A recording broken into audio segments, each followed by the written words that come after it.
sometimes, even if a show isn't very good itself, I think you know where this review is going, but even if the show itself isn't particularly good, if it's based on something really popular, fans of that original entity really get a kick out of seeing something they love in a different medium. But this Halo show, at least from what I can tell, because I've never played Halo, but I did some research on it, and it's present in popular culture, so I know what Halo is. And this doesn't seem to be anything like Halo. So I don't know what they were thinking when they made this show. I think very soon they're going to be thinking, uh-oh, when I think they get the response I suspect they will. But yeah, let's discuss this new Halo series. And I have to say, I think it might have gotten John Cartered. I also think it's a bit like a space porno. And don't worry, I will explain that as well. But when it comes to John Carter, I don't mean in that it's actually pretty darn good. John Carter is actually a pretty darn good movie, and it's a shame what happened to it. But what happened to John Carter was that it was too late to the party. And I think that might be also a problem for this show, in addition to all the other problems that it has. Microsoft tried to get a Halo movie made way back in 2005. It's a fascinating Hollywood true story about CAA sending out messengers dressed as Master Chief to deliver the script and pitch to all the major studios. And the studios, in turn, were spooked by how much creative control Microsoft wanted. So they actually all passed on making a movie of the most popular video game, not only at the time, but it turns out of all time, which was real dumb. But don't worry, this show has a lot of dumb stuff too. Hollywood, why is this always dumb? All right, so anyway, it's weird. It's so, and the video game company that makes Halo is involved in this show. So I guess there's just the video game curse is strong, basically. So now, 20 years later, the game was released in 2001 and the movie again was pitched in 2005. Even though Halo the video game was first in a lot of ways, Halo the TV series seems awfully derivative. It feels like Netflix's new Lost in Space. It has a lot of Mandalorian vibes. Raised by Wolves. It meets probably a bunch of sci-fi streaming shows that I haven't seen, but anyone who would be maybe kinder to this show has seen. Now, again, as I said, I don't play Halo, but from what I discerned, the show should be about super souped up space marines kicking butt and Master Chief maybe hooking up with an AI hottie. And there's very little of that in the first two. I think I just boiled down Halo. And the fact that another person working in Hollywood wasn't able to do that is shocking to me. Because there's very little of that in the first two episodes given to critics in advance. Cortana is only teased. Who doesn't bring in Cortana in the first episode? I mean, that's just, even if it's like we start out and then we do a scene from the future and then we go back to day one or something. I mean, you put your best foot forward first. And I think that the elements of like souped up space marines, military and space from the military's perspective, and again, this forbidden artificial intelligence love, those are unique. I mean, it's a little like Blade Runner, I guess, a little bit, but at least that robot had a body. Cortana is just a digital construct, a hologram. But that's unique. And I think that would have made for an interesting show. And Halo would have maybe been more competitive in the very crowded streaming arena that we're in right now.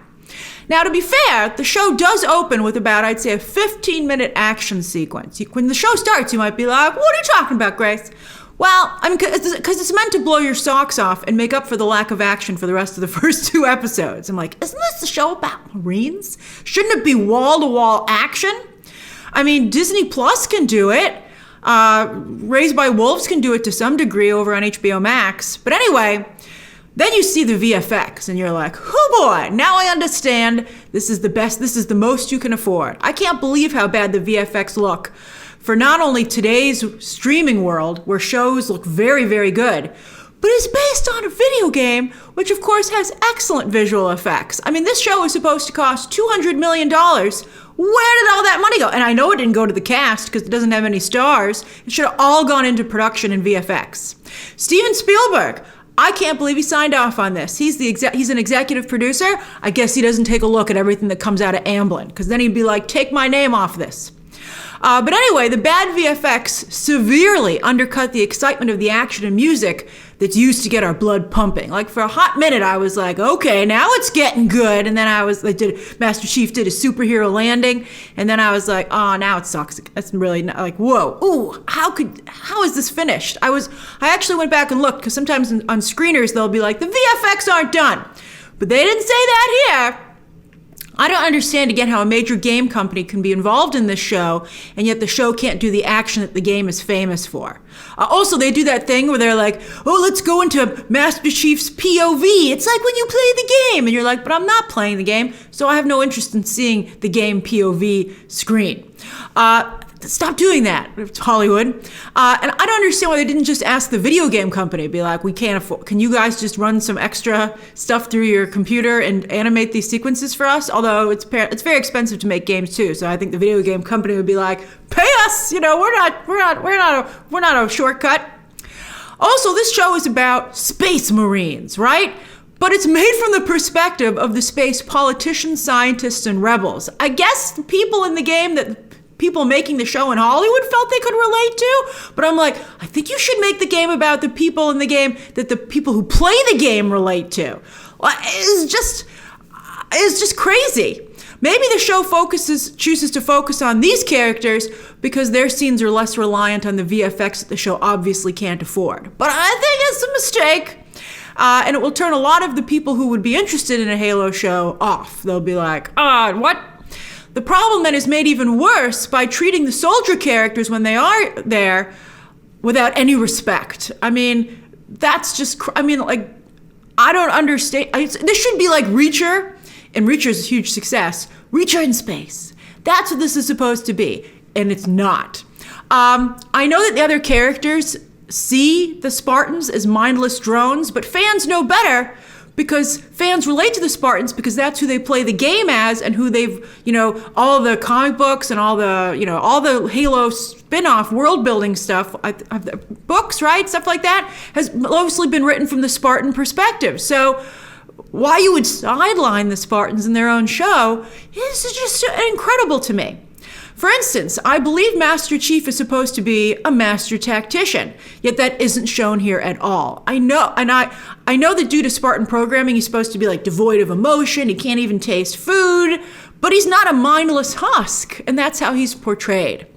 If it's hard to write military strategy scenes, then go get yourself more military advisors for your staff. I mean, Dave Filoni did it. Dave Filoni did, I remember, still to this day, remember seeing the Clone Wars movie in theaters, and it opened up with tons of stuff about troop movements. I mean, but this is the space for that. Also, as you know, I love great female characters. Love to see them. But this show is like all female characters, which again is a really weird choice because I think that most of the people who play Halo, I would think, are male. And not that they can't relate to female characters, of course they can. But why would you have a show for a certain demographic where, except for two, every single major character on the show is a woman? I mean, good representation is a balancing act, and this show has no balance. Reestablish the original brand in a new medium before you decide to expand the appeal of the brand. And it's not like Halo doesn't have strong female characters. It certainly does. So it's weird. Also, most of the acting isn't very good, so that doesn't help either. Bokeem Woodbine is by far the most talented and charismatic actor here. He's fantastic. I always love to see him. I'm glad he's getting more work, but I'm sad it's in this show. Also, what's with this prosthetic arm that he has? I can't believe they looked at it and they were like, okay, you're good to go. I mean, he's clearly just wearing a plastic sleeve over his regular arm. It's shocking. And they keep trying to show it off like they're proud of it. They're like, look at his arm. And I'm like, well, I would think you would want that on camera as little as possible. Yerin Ha is also excellent as a young rebel. She has a very cool look, and with a lot of shows out of Asia doing very well globally these days, it's super exciting to see strong Asian characters start to be introduced in Hollywood genre fare. She's a great character. She does a great job.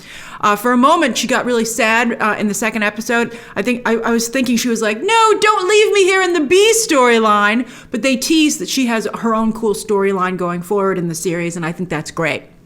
Pablo Schreiber, aka Master Chief, is okay. But to be honest, as I said, I often felt like he was starring in a very high-budget space porno.